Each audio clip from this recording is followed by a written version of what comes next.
let's have a conversation about death. You see, if you were to get 100 people and you would make sure you get them from like the absolute most varied backgrounds. So you get somebody from Africa, somebody from Middle East, you get somebody who's gay, who's lesbian, different sexual orientations, hell, even the different genders that we have now. You just get 100 people that could not be any more different as far as their social identities, their biological identities, etc. Their financial, economical status, and what have you. And you say, okay, we need to agree on something here, guys. We need to have something to agree on. That's something, okay, we can all say for certain it's gonna happen. Something that we can agree on, some kind of a truth, some kind of something that we don't have to argue over, we don't have to disagree over. What is it? Now, some people would have you believe that taxes is like a certainty, but I grew up in Qatar, and that's not true. In some Middle Eastern countries, there's no tax. The oil-rich and gas-rich countries, there's no tax. So that we rule that out. Then we try to agree on another certainty, something we can all be like, oh, that is the truth. And all these 100 people would have to, they would have to agree that we all die. That we all face death, at least as far as we're aware of now. Some people, say we're going to be immortal at some point. We're going to be able to preserve the physical body. We don't know that yet. That's not a certainty. So the certainty that we can all agree on right now is that we all are mortal beings. We are mortals. We are mortals as far as our human body is concerned. We're all mortals. We have to die at some point. You can be the healthiest of nuts, and still, you're gonna have to die. It's just an expiry date inside your biological vehicle, this human body. And because that is the only thing we can all agree on, that is the only thing that we can all say this is a certainty, this is the human condition, we all share it. I think it's very important to discuss this openly. People don't want to discuss that because, it's like, well, what are you fucking, why so gloomy? Negative Nancy over here. Why so gloomy? Why are you talking about death? Let's talk about life. That's, gonna be most people's reactions to it. But it's like, but that's the only thing we know for sure. That's the only thing we can agree on. That's the thing that makes us have something in common here. Is we all die, right? We're mortal beings. So let's figure some shit out here. Let's talk about it. What is this death thing? What happens? What is death? What is death? Do we go on after death? Are we just simply robotic biological machines and our brains produce consciousness, and when we die, that's it? Lights out, it's done, it's over. Bingo, that's it, no more. Is there something to it? Is there something after death? And why do we die exactly? What's the point of being here if it's a finite life? Like, what is the point? What is the purpose, right? The topic of death, the discussion of death leads you to these questions inevitably. It has to lead you to these questions, right? And we can't say for certain. Nobody can tell you for certain, like, this is what happens after we die. But I think it's important that we discuss this, that we talk about this, that we, to say the least, minimalistically, come to accept death. Because, all fears really emanate from the fear of death. All fears have their root in the fear of death. For example, fear of rejection.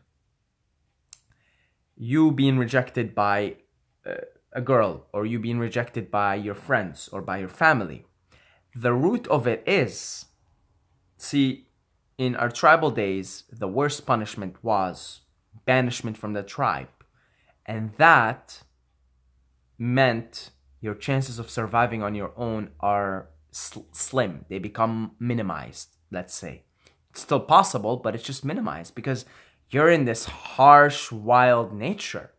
And if you don't have your tribe members with you, then it's going to be a lot more difficult for you to survive. Your role in the tribe might have been the hunter, but you don't know how to light fires, or you don't know how to build shelters, or you don't know how to heal yourself, right? Because you had like a shaman that was the healer. So your chances of surviving are minimized if you were banished from the tribe. So the fear of rejection actually goes back to the fear of death. That this thing that I'm in, this ego, this human body, that's what happens when you repress a smile, right? If you always have a smile, if you're smiling about something, just smile it. Otherwise, you're gonna get choked up, as you guys have seen. So even if it's about nothing, just smile. So yeah, fear of rejection, even if it's about death, fear of rejection has its roots in fear of death, in fear of me not being here anymore, the banishment as a human organism. I am not here anymore. Big problem. So I'm scared of being rejected. And when you look at all your fears and you analyze them, they all have their root in the fear of death. Every single one of them. Every single one of them has their root in fear of, I'm no longer here. Existential crisis, right? That's what an existential crisis is. It's like you start to question these things and then you say, what am I here? What am I doing? I'm gonna die. What's the point of doing anything if I'm gonna cease to exist on the other end of it?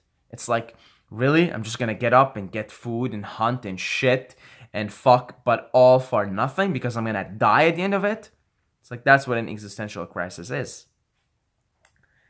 And that's why we have philosophy, because it's to deal with this question. What is the point of life? Because we're gonna die. So what's the point?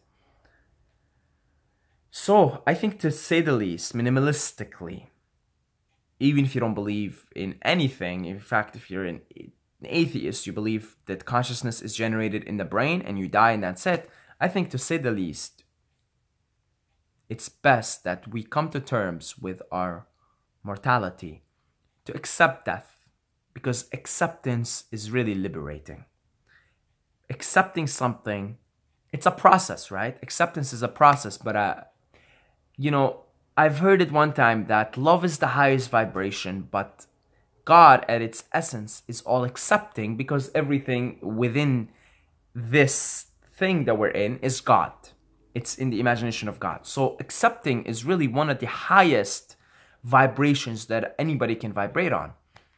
So I think, to say the least, coming to terms and accepting that, hey, look, no matter how much I take care of my health, no matter anything, I'm gonna die. At least, and if we're gonna come up with some kind of technology to make us immortals, well, that's not here yet. So let me just accept the fact that I'm a mortal being, that I'm gonna die, that this is it for me. There is something at the end of it. And that acceptance will liberate you in a lot of ways, will make you take more bold action and engage in more risk-taking behavior. So you might go and skydive, because, skydiving, there is a chance, it's very small, but there's a chance of you dying, right? So you'll just kind of be like, okay, I was really scared of the skydiving thing, but hey, I'm prepared. If my head smashes on the ground, the guy I'm with doesn't pull the parachute at the right time, then I'm gonna just smash my head into the ground and I'm not here anymore.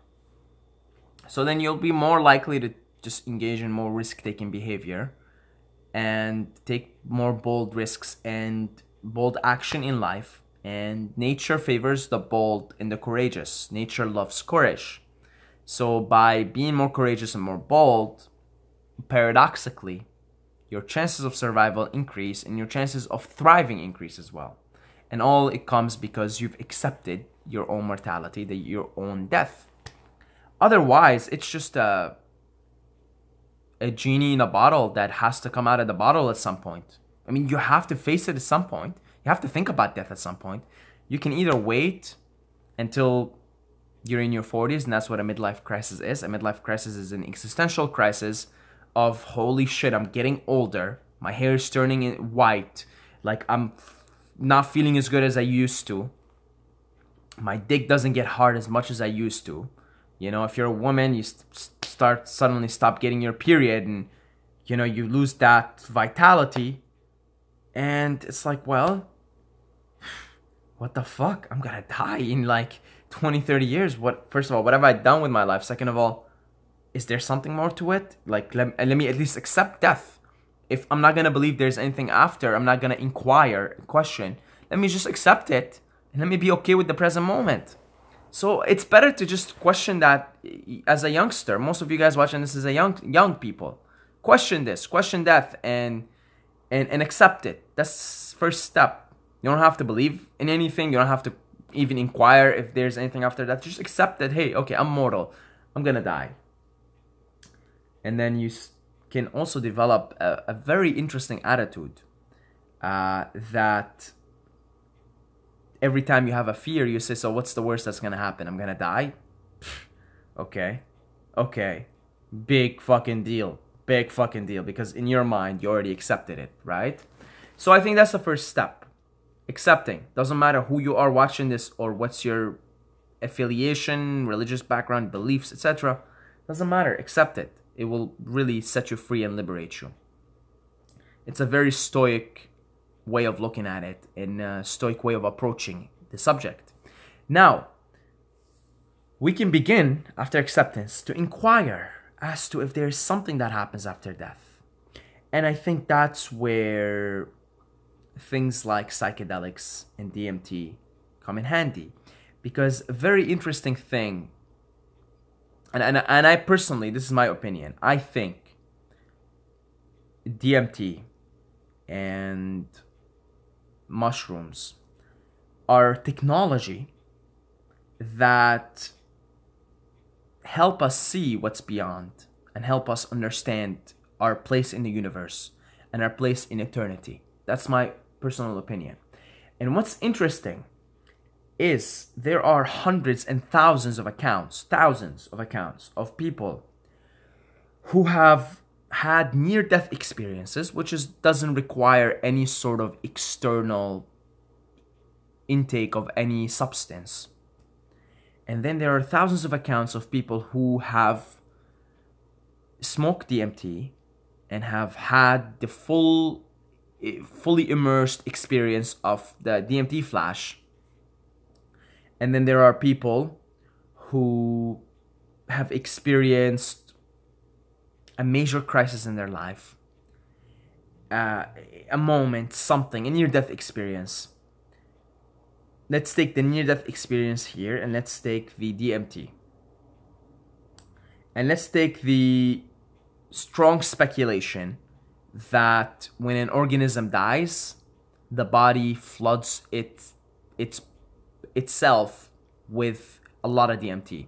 So take all these things and take accounts of people who have had near-death experience, take the accounts of people who have smoked DMT, and you will see very similar accounts. So much so that it actually becomes, if you watch enough of these accounts, it becomes difficult. If you didn't know what the guy or the gal was talking about, you would find it difficult to distinguish as if this was a near-death experience or a DMT trip. Really, I mean, go on YouTube, watch some accounts of near-death experiences, watch some accounts of people who have had DMT trips, and really, like, at some point, if you didn't know the title and the person and what they're talking about, you know, maybe they have a psychedelic channel or whatever, it would become at some point difficult to distinguish between this experience and that experience. Now, the DMT flash is a lot richer. You know, you can experience a lot more things, but there's incredible similarities. You know, people describe going through a tunnel. They describe seeing a light. You know, they describe seeing the white light, and they're pulled to it, and then they go through a tunnel, and at the end of the tunnel, they're greeted with familiar entities, and they are in this place where they feel like they're home, a familiar place, and they feel like they've been there many times. I've personally experienced this on high doses of psilocybin mushrooms. I have yet to break through on DMT, but I've experienced this on psilocybin mushrooms. I've experienced something very similar, very, very similar. And it makes you wonder. It makes you wonder. The speculation here is that the production of DMT happens when your body knows it's going to die. It's going to shut down. The heart's going to shut down, and all the biological processes that happen to keep it alive are shutting down. The speculation here, and it's a very strong speculation, the body starts to secrete DMT. And this is why people who smoke DMT, via ingesting a substance, smoking a substance, or drinking a brew such as ayahuasca, and then the experience of people who are about to die, literally near-death experience, an accident or something, or giving childbirth, something, a traumatic event that is putting your survival at risk. What happens? Your body thinks, I'm shutting down, let me produce DMT. And the idea is that the DMT is the transporter molecule that transports your consciousness from one dimension to another. And it's a very strong speculation, and for me personally, it makes sense. It really makes a lot of sense. But it still remains a speculation.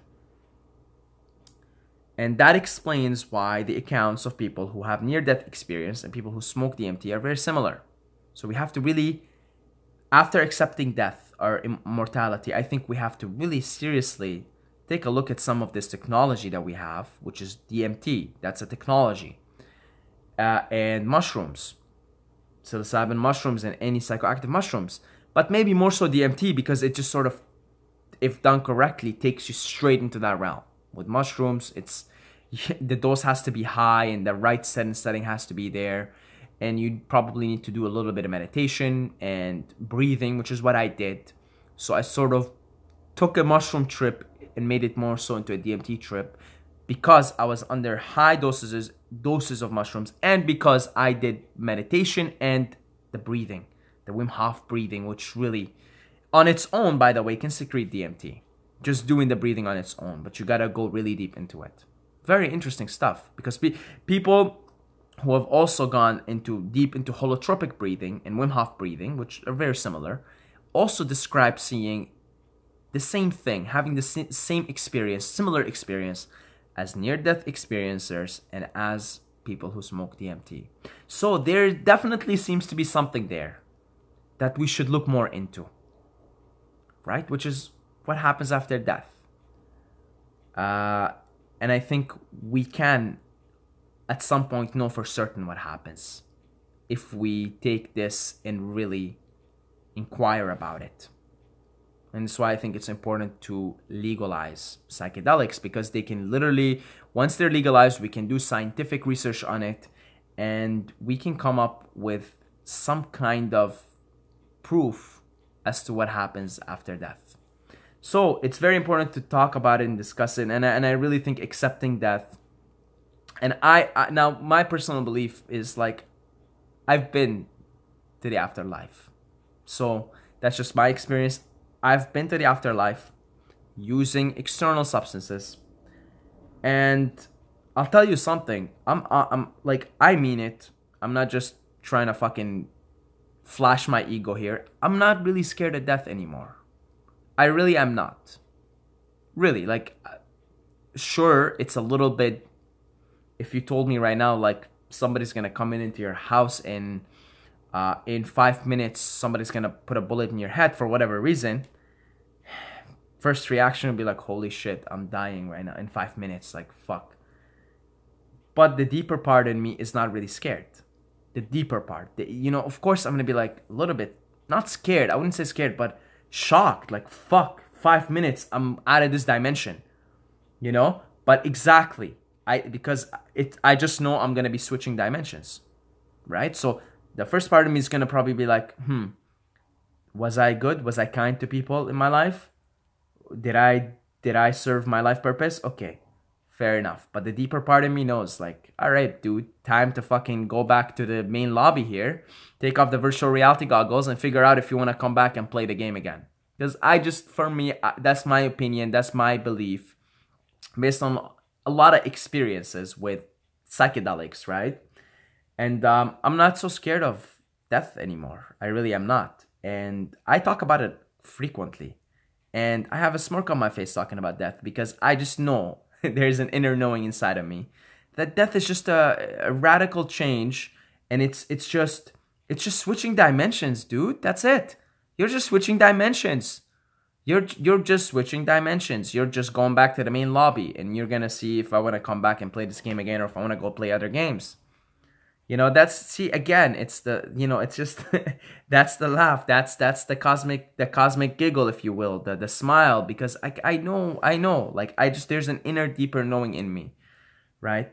That just knows, like, yeah, death is an illusion. And I'll quote Bill Hicks and say my favorite quote, probably one of my favorite, probably my top 5 quotes, in because I say it so much, maybe even number 1. A young man on acid realized that, what was it? Sorry. I'm quoting Bill Hicks. A young man on acid realized that all matter is merely energy condensed to a slow vibration, that we are all one consciousness experiencing itself subjectively. There is no such thing as death. Life is only a dream, and we're the imaginations of ourselves. And it just it makes sense to me, man. It really does. So at the end of it, I don't think death is to be taken too seriously here. I think the acknowledgement of the suffering and the pain should be there, but I don't think ultimately it should be taken seriously. If we understand our role in the universe, and our role in life, and our dharma, as they would call it in Hinduism, we wouldn't be so scared of death. And you hear stories about these monks in the Himalayas. When they die, they just, the term they use is, he dropped his body, she dropped her body, as if it's like a toy that you're done with. Because there's an understanding amongst these beings that are operating at a higher consciousness that, hey, okay, I'll see you guys later, maybe when you guys are done, when you're out of here, I'll see you in the main lobby, kind of thing, right? So that's it. God bless you all, guys. And I love every single one of you. Thank you for listening to this long rant about death. And if you have done so, and if you've listened to 20, almost 23 minutes of me rambling about this, then you're a badass, because you're really questioning questioning your existence here. And hopefully this rant was helpful, entertaining, and that's it. Let me just stop talking here. As always, guys, don't forget to subscribe, or you're gonna sleep with the fishes. You're gonna sleep with the fishes. Okay? I don't think you should take that too seriously. So what? So what if you sleep with the fishes?